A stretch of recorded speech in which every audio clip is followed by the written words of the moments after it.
Eu agradeço ao pastor Enai por ter me convidado. Vim aqui, é a primeira vez que eu estou falando aqui na congregação em São Paulo, mas eu já vim 2 vezes visitar. Então, até que enfim é um momento onde eu posso trazer alguma contribuição nesse sentido. Então, quais são os deveres dos diáconos? Então, essa é a pergunta nessa palestra, nesse momento aqui diante de nós.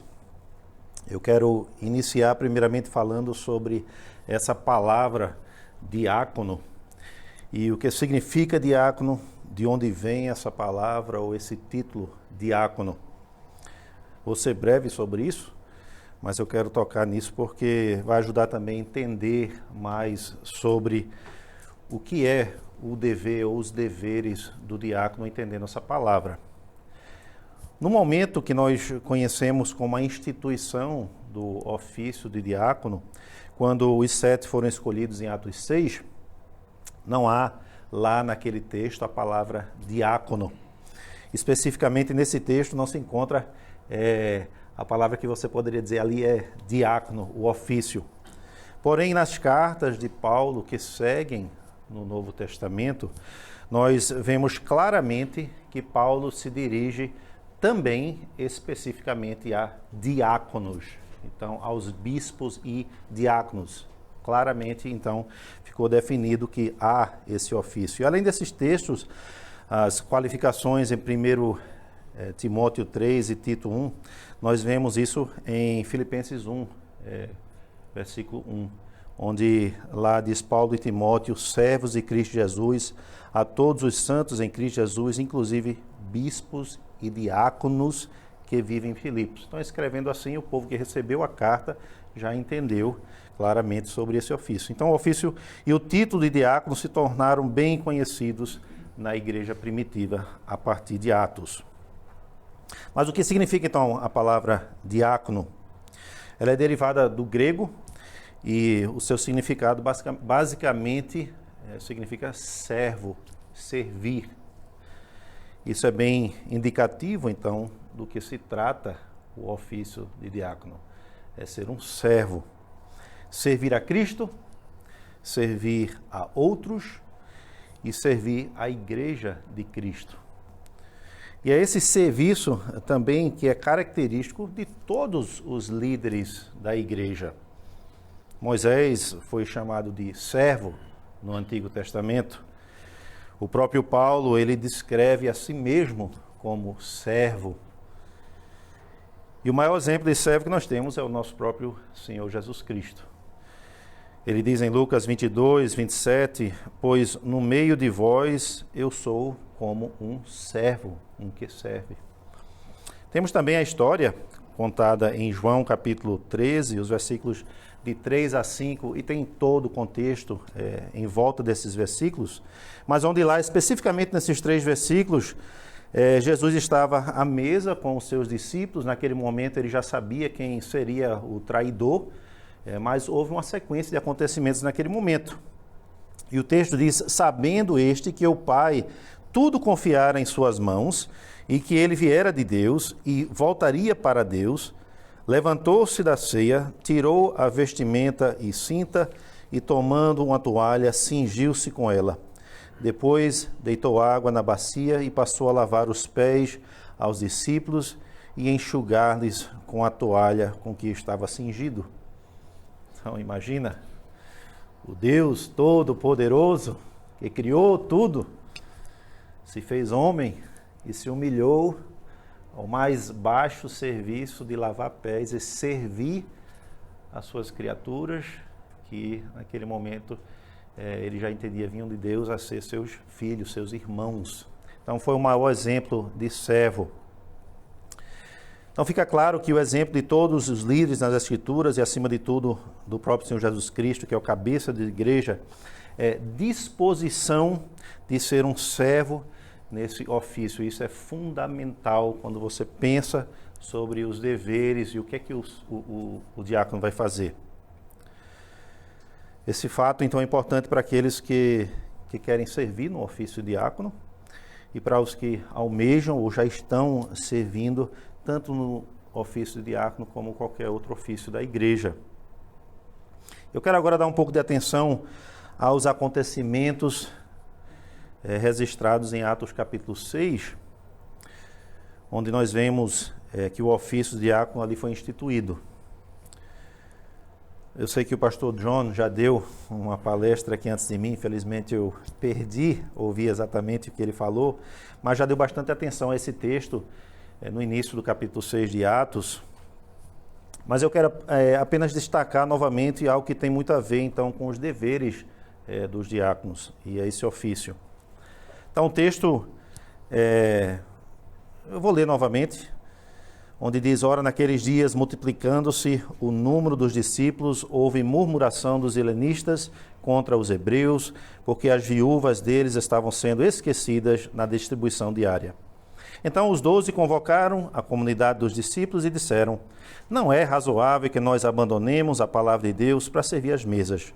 Mas, irmãos, escolhei dentre vós 7 homens de boa reputação, cheios do espírito e de sabedoria, aos quais encarregaremos esse serviço. E quanto a nós, nos consagraremos à oração e ao ministério da palavra. O parecer agradou a toda a comunidade e elegeram, e aí cita os nomes. A parte então que eu quero destacar é que os membros da igreja foram instruídos a escolher homens de boa reputação, cheios de espírito e sabedoria, aos quais encarregaria esse serviço, servir. Lembrem que esse momento na história da igreja, aqui essa parte em Atos 6, vem logo após os acontecimentos relativamente próximos a esse momento, que nós lemos em Atos capítulo 2. Então, primeiramente, em Atos capítulo 2, no versículo 4, se você quiser acompanhar na sua Bíblia, temos lá o momento de Pentecostes, o derramamento do Espírito Santo, depois que Cristo subiu ao céu. Então, aí nesse capítulo 2, você vê no capítulo 4 que diz: todos ficaram cheios do Espírito Santo. E depois o resultado disso, entre outras muitas coisas, nós vemos no versículo 42 em diante. E perseveraram na doutrina dos apóstolos e na comunhão, no partir do pão e nas orações. E depois, continuando no versículo 44, todos os que creram estavam juntos e tinham tudo em comum. Vendiam as suas propriedades e bens, distribuindo o produto entre todos à medida que alguém tinha necessidade. E o texto continua com mais descrição de como era naquele momento. Então, aqui nós já vemos uma excelente descrição do propósito do ofício de diácono. Homens de boa reputação dentre a igreja, que estão cheios do Espírito Santo, sendo chamados a servir a igreja de Cristo, para que a igreja seja como esse momento na história onde todos estavam bem unidos, compartilhando de tudo.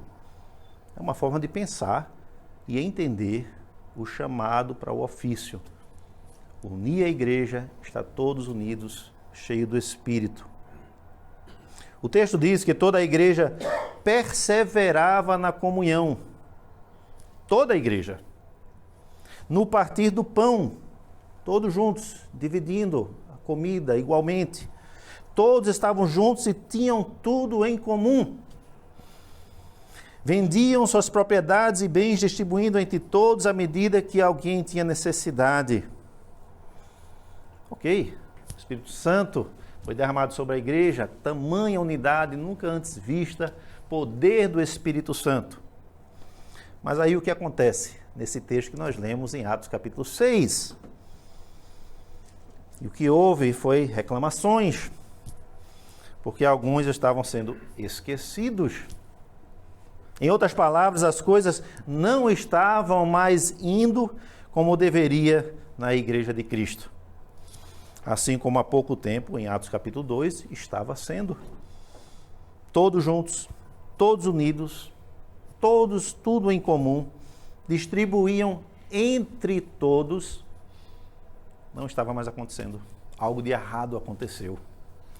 E aí, os apóstolos reúnem o povo de Deus e traz uma solução para isso, a instituição dos diáconos.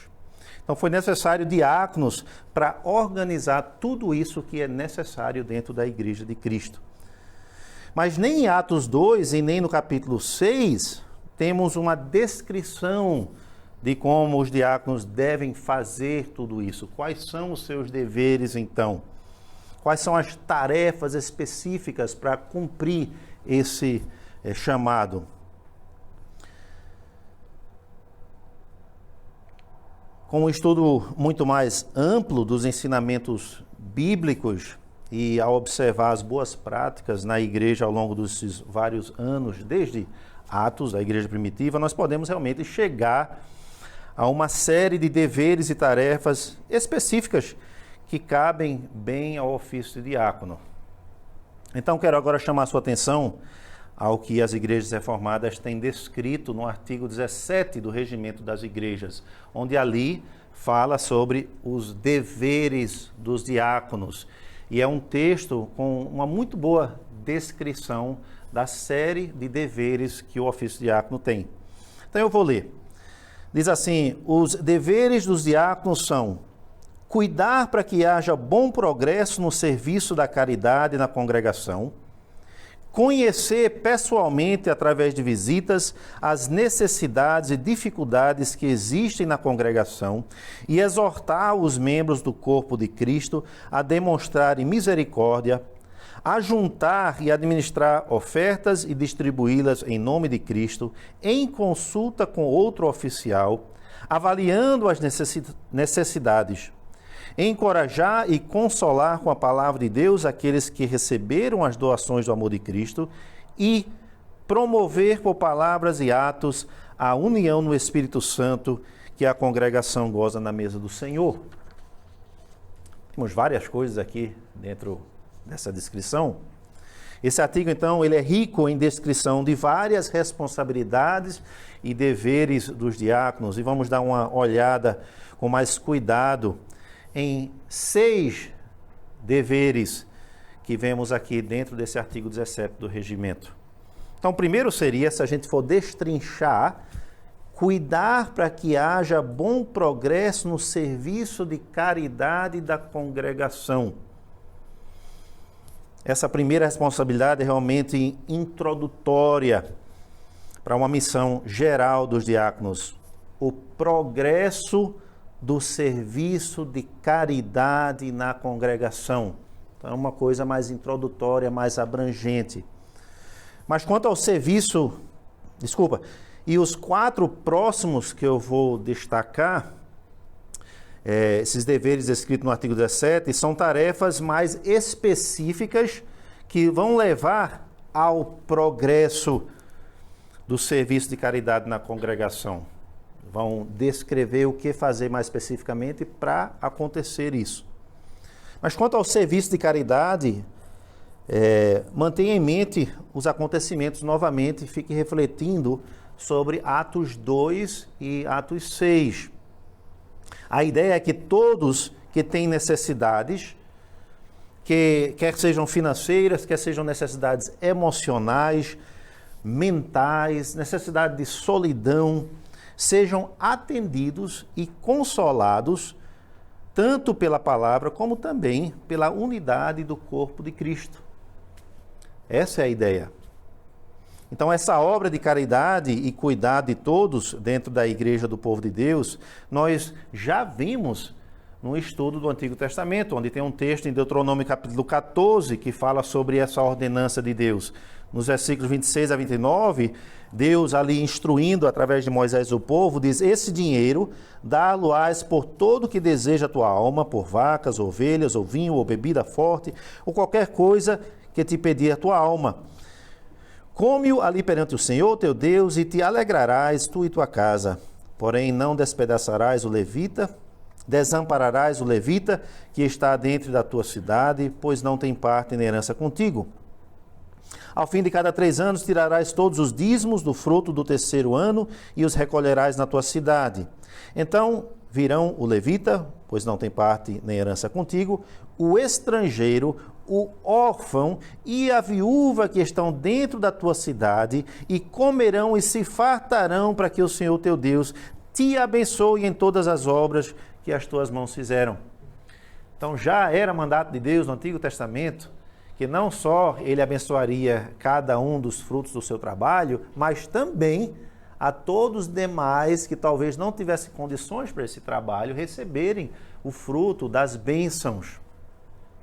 Tem mais adiante em Deuteronômio capítulo 16, dos versículos de 10 a 11, e celebrarás a festa das semanas ao Senhor teu Deus, com ofertas voluntárias à tua mão, segundo o Senhor teu Deus te houver abençoado. Alegrar-te-ás perante o Senhor teu Deus, tu e o teu filho e a tua filha, e o teu servo e a tua serva, e o levita que está dentro da tua cidade, e o estrangeiro e o órfão e a viúva que estão no meio de ti, no lugar que o Senhor teu Deus escolher para ali fazer habitar o seu nome. Deus queria que as bênçãos e os frutos da bênção, o cuidado do Senhor, fosse para todos ali desfrutarem. Então veja que em cada um desses textos, a instrução de Deus é que o cuidado estenda a incluir também órfãos, viúvas, servos e servas, todos. E no Novo Testamento, nós lemos também em Gálatas capítulo 6, levai as cargas uns dos outros, assim cumprireis a lei de Cristo. E não nos cansemos de fazer o bem, porque a seu tempo ceifaremos, se não desfalecermos.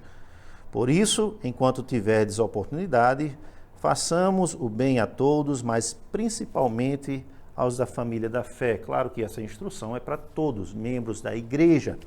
Mas aí está os diáconos para promover isso e fazer isso acontecer, ver que isso aconteça. Mas nós somos pecadores, somos fracos, somos falhos, às vezes desanimamos, somos egoístas. Então a Igreja de Cristo precisa de oficiais, diáconos, para nos alertar, nos encorajar, até nos exortar mesmo no serviço de caridade dentro da Igreja de Cristo. Todos precisam disso. E para isso, vejamos os próximos deveres dos diáconos. Continuando na sequência, então, do artigo 17, depois diz: conhecer pessoalmente, através de visitas, as necessidades e dificuldades que existem na congregação. Aqui temos um dever bem específico, já mais prático, não é? Visitas dos diáconos. Então, os diáconos precisam fazer visitas aos membros da igreja. E para isso, precisam se organizar. Precisam de planejamento. E quem é que eles vão visitar nesse planejamento?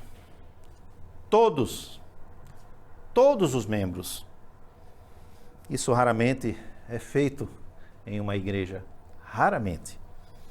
O que nós normalmente vemos são visitas sendo feitas aos doentes, os necessitados, aqueles que necessitam de ajuda financeira e os que buscam os diáconos por qualquer outro motivo, mas eles próprios buscaram aos diáconos. Mas a verdade é que todos os membros precisam ser visitados pelos diáconos. E como é que os diáconos vão saber de todas as necessidades e dificuldades que existem na congregação? Somente por meio de visitas, né?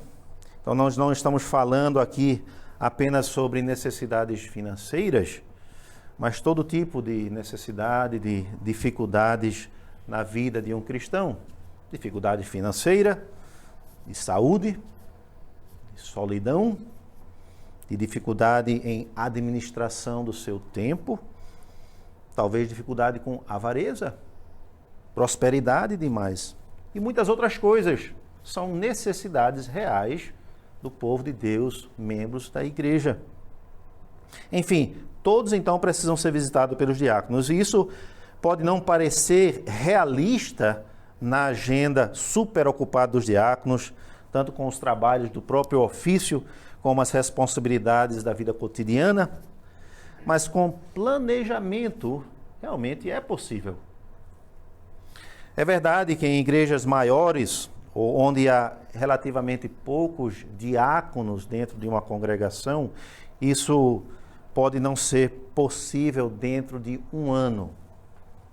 Porém, em um período de 2 ou até 3 anos, com planejamento, realmente é possível visitar todos os membros. Mas é necessário, então, realmente o planejamento.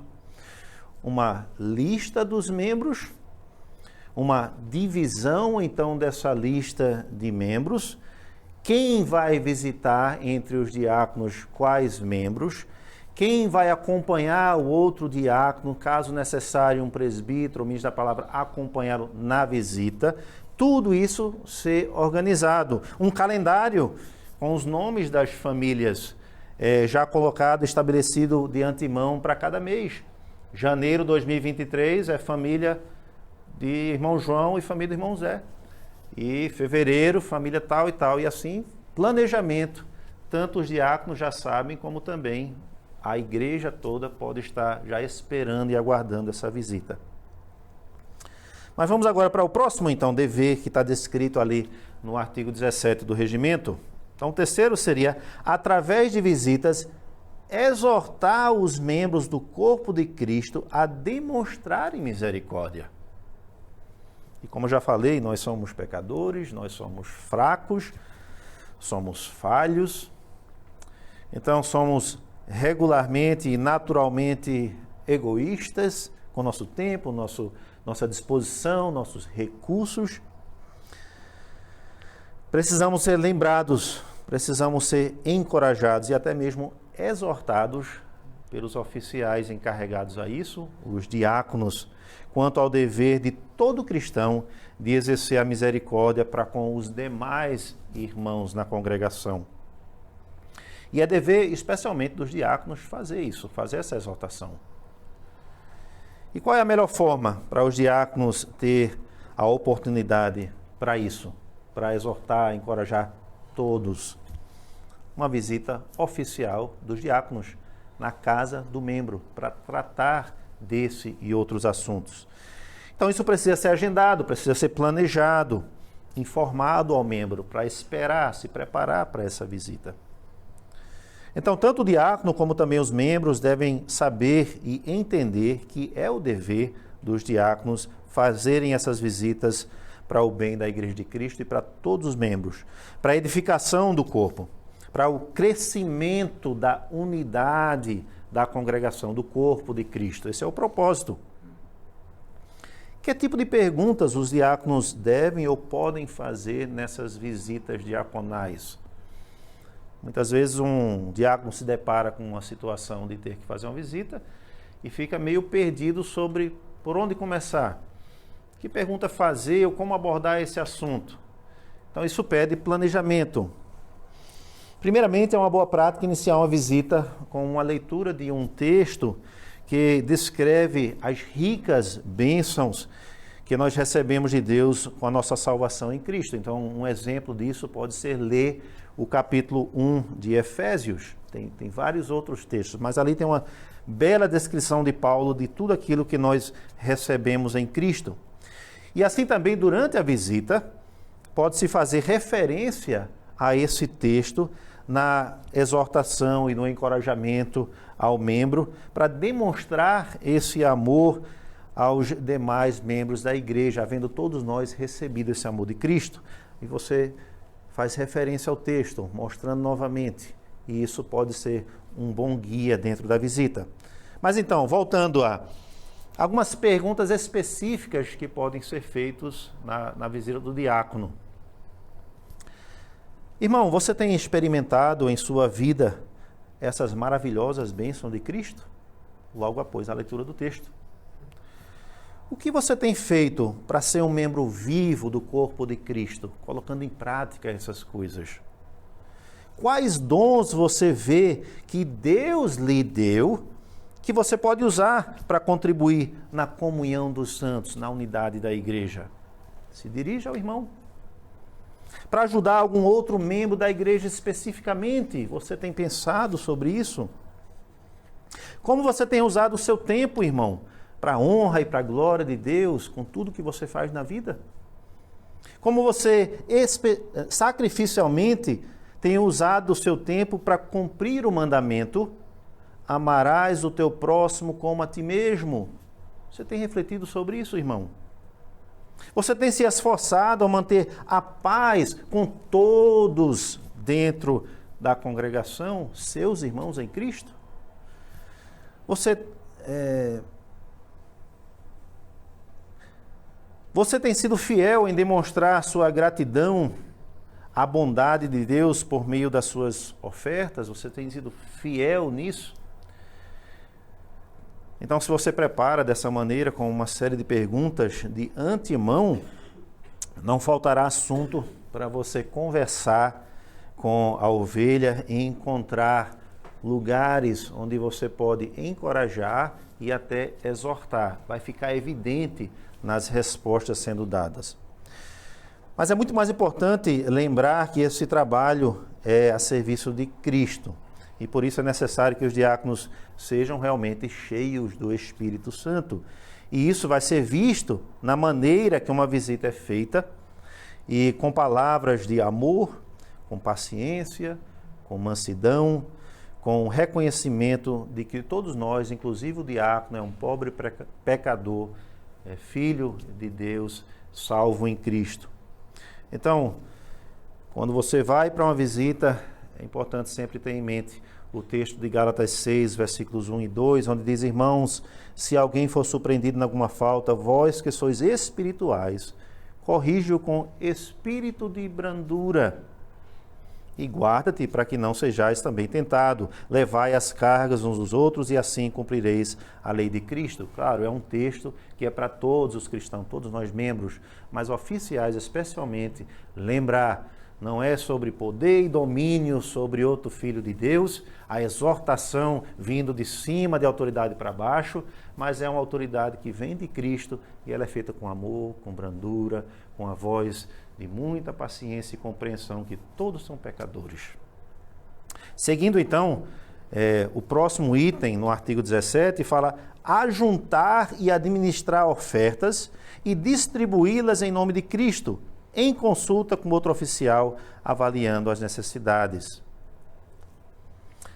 É bem provável que a tarefa dos diáconos mais conhecida dentro da igreja é coleta das ofertas. E, inclusive, muitos membros vão resumir o seu entendimento do ofício dos diáconos no pensamento de que o seu dever é coletar as ofertas, administrar esse dinheiro que foi coletado e dar para aqueles membros que são mais carentes. E pronto, a maioria ou muitos membros vão resumir dessa forma. Mas claro que é muito mais do que isso. E até mesmo nesse dever descrito aqui, onde diz ajuntar e administrar ofertas e distribuí-las em nome de Cristo, em consulta com outro oficial, avaliando as necessidades, em toda essa frase tem 5 detalhes muito importantes para a boa ordem disso que está sendo feito. Você pode destrinchar ali e encontrar 5 coisas. Primeiro, ajuntar as ofertas. Quer dizer, é o dever dos diáconos juntar todos os recursos que entram na casa de Deus, as ofertas do povo de Deus, para que seja feito em boa ordem. Lembrando que o texto em Atos fala homens de boa reputação. Você pode imaginar por que é necessário ser homens na igreja que sejam de confiança, de boa reputação, para fazer essa tarefa. A outra frase, então, em toda essa parte é administrar as ofertas. Se os diáconos são os homens da igreja cheios do Espírito Santo, que são encarregados de distribuir da melhor maneira para a edificação do corpo esses recursos, então eles é quem devem também administrar esses recursos. Em outras palavras, eles não recolhem essas ofertas e aí logo entregam no saquinho para os líderes da igreja, eles decidirem o que fazer com esse dinheiro que eles juntaram para os poderosos da igreja decidirem. Não é assim. Eles mesmos devem ser homens capazes e de confiança para exercer a administração dos recursos da Igreja de Cristo. Isso não significa que não pode haver um tesoureiro na igreja, ou uma tesouraria para ajudar na administração, na prática disso, dos recursos, mas a responsabilidade administrativa é dos diáconos. Isso também não quer dizer que o conselho dos presbíteros da igreja, a liderança, não podem se meter nas decisões financeiras, porque na realidade o conselho é a liderança da igreja e tem que estar por dentro de tudo o que acontece na administração financeira da igreja, porque tem tudo a ver com a igreja, porém não necessariamente com a distribuição a membros individuais e aquele sigilo de quem está sendo ajudado. Então cabe ao conselho também estar ciente, acompanhando, até mesmo estar dentro das decisões financeiras da igreja, mas especialmente naquilo que diz respeito à administração geral e direcionamento da igreja. Depois a outra pequena frase dentro dessa frase maior, distribuí-las em nome de Cristo, diz o regimento. Novamente, os diáconos estão servindo a igreja de Cristo em nome de Cristo. Não pode haver favoritismo, não pode haver politicagem, vantagem para um membro que se gosta mais ou que tem aquele jeito. Honra para qualquer diácono porque ele exerceu de tal forma. Nada disso pode acontecer. A igreja precisa ver e sentir o amor de Cristo no serviço dos diáconos. Não o amor do diácono como um ser humano que ele está se esforçando. É o amor de Cristo vindo através dele, a igreja sente. E os diáconos devem deixar isso bem claro, por meio dos seus atos e as suas palavras, quando eles estão distribuindo os recursos aos necessitados. Deve haver oração de gratidão e deve haver palavras de louvor a Deus, para deixar isso claro. Deve haver uma leitura da palavra no momento da entrega de alguma ajuda à igreja. Então, sempre toda honra, todo louvor a Cristo, nosso Salvador, e não a homens, não a diácono algum. E a outra frase, então, o quarto é, em consulta com outro oficial. Especialmente quando se trata de dinheiro, não é bom, não é sábio que alguém mexa com essas coisas sozinho. Além de ser sábio ter um testemunha quando se mexe com dinheiro, como até uma questão de princípio mesmo para se resguardar, aqui também está se tratando do uso da sabedoria e o bom discernimento de dois homens de Deus trabalhando juntos. Essa também é outro propósito nisso. Então, realmente, muitas vezes, não é fácil saber como ajudar alguém que está necessitado, como especificamente ajudar naquele caso, se realmente é o momento de dar uma ajuda financeira, quanto deve ser dado, se é que é o momento de dar algum recurso, como instruir o membro juntamente com a ajuda que está sendo dada, o que dizer, o que instruir, qual texto bíblico talvez deve ser usado. Então, quando dois ou mais diáconos trabalham juntos, eles podem contar com mais sabedoria um do outro e com encorajamento também um do outro, além de ser um testemunha um do outro. E além disso, é uma excelente oportunidade para que os diáconos menos experientes aprendam com os diáconos mais experientes. Então, muito bons motivos para trabalhar em conjunto. E, por fim, o quinto nessa frase maior, avaliando as necessidades. O regimento é criterioso, específico e incluir essa pequena frase, avaliando as necessidades.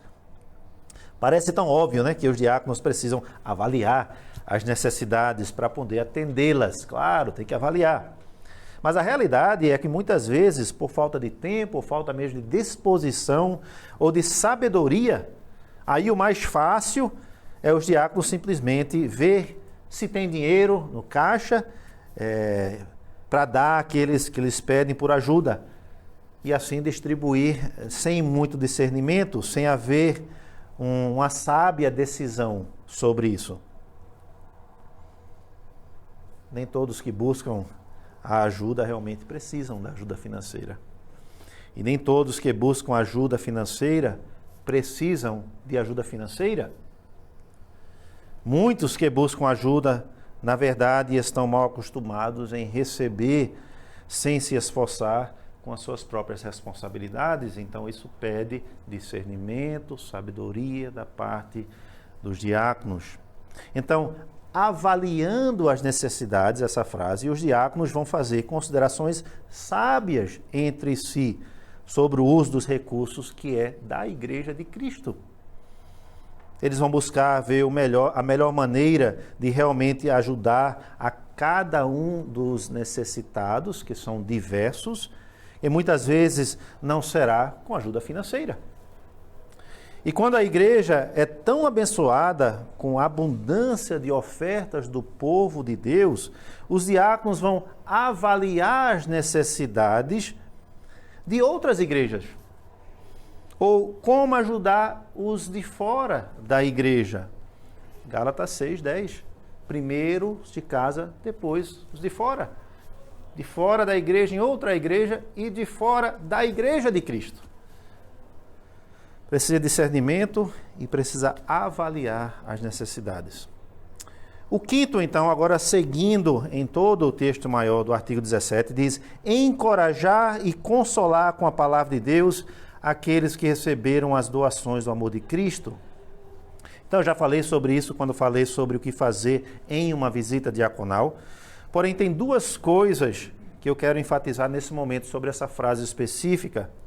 Primeiro, realmente é importante que os membros que recebem a ajuda de doações da igreja, eles recebam juntamente com isso o consolo e o encorajamento com a palavra de Deus.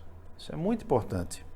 A Igreja de Cristo certamente não é como o mundo quando se trata de receber benefícios, onde no mundo o assistencialismo visa talvez um voto para um partido político ou um político específico, ou alguma honra para algum político, algo em troca, e muito menos no mundo vai haver qualquer honra para Deus. Uma distinção muito grande. E pelo contrário, então na Igreja de Cristo, as doações são justamente por causa do amor de Cristo e a graça de Deus para com o seu povo. E isso precisa ficar então bem claro para todos os que recebem, mas especialmente aqueles que recebem ajuda financeira vindo diretamente dos diáconos, para que em torno eles louvem a Deus pela bondade de Deus. Então o membro precisa ser lembrado disso através da palavra e demonstrar essa gratidão. A segunda coisa então que eu quero destacar nesse ponto é que o próprio diácono ou os diáconos, eles precisam sempre ter isso em mente também. Precisam ter o cuidado de não cair na tentação de receber a glória para si mesmo, ser bem querido por algum membro, porque ele é o diácono que trouxe dinheiro e alívio, de ser visto por alguns membros como favorito dentre outros líderes, porque conseguiu alguma ajuda específica para aquele membro. Então é possível acontecer que uma ajuda financeira, uma cesta básica que é dado, algum alimento, alguma outra ajuda, seja feito sem qualquer consolo ou encorajamento da palavra de Deus. Simplesmente o diácono cumpriu sua tarefa, fez o seu dever, sem qualquer tempo a mais para ser investido com um acréscimo da palavra de Deus, uma oração. Isso é frequente.